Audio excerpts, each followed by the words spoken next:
The year is 1944, and the world is in the midst of one of the most devastating wars in history, World War II.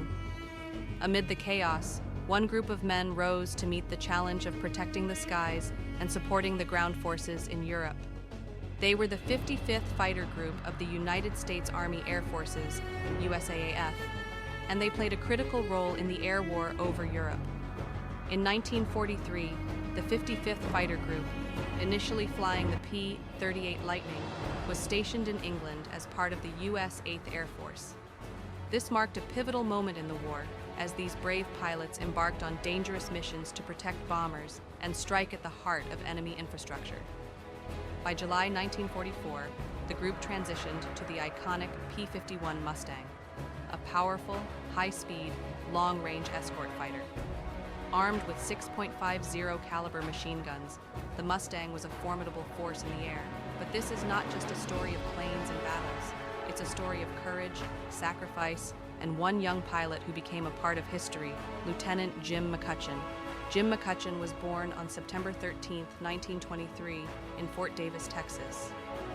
As a young boy, he built model airplanes, foreshadowing his future passion for aviation. By 1944, he found himself a pilot in the 55th Fighter Group, known for their relentless railroad rodeos, where they would dive bomb and strafe enemy targets like rail yards, locomotives, and oil depots.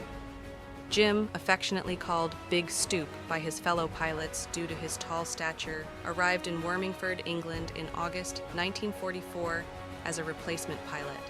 Just days after joining the group, Jim would take part in a mission that would define his legacy. On August 12, 1944, the 55th Fighter Group was tasked with bombing and strafing oil tank cars at a marshalling yard in Ars, France. After completing the bomb run, Jim became separated from his flight. Despite attempts to reach him over the radio, he was never heard from again. What happened next remains a mystery. Reports suggest Jim was shot down by anti-aircraft fire near the town of Revigny-sur-Ornain, France, just 1 kilometer from the target. At just 20 years old, Jim McCutcheon was killed in action. His Mustang crashed in flames, and his memory was preserved not only by his fellow airmen, but also by his family, who kept his story alive through the decades. In 2023, Jim's great-nephew, Dominic McCutcheon, traveled to Revigny-sur-Ornain to pay tribute to the site where Jim's life was tragically cut short. As he stood near the crash site, Dominic reflected on the legacy of a young man who had become a hero, not only to his family, but to the people of France, who remembered him long after the war ended. The story of Jim McCutcheon is more than just a tale of heroism. It's a reminder of the sacrifices made by countless young men and women who fought, often at great personal cost, to secure the future we enjoy today. Jim McCutcheon may have been lost to the skies, but his spirit lives on in the memories of his family, the people of Revigny, and in the enduring legacy of the 55th Fighter Group, the Loco Busters who fought until the very end. This is the story of a pilot, a man from Texas, who gave everything for freedom.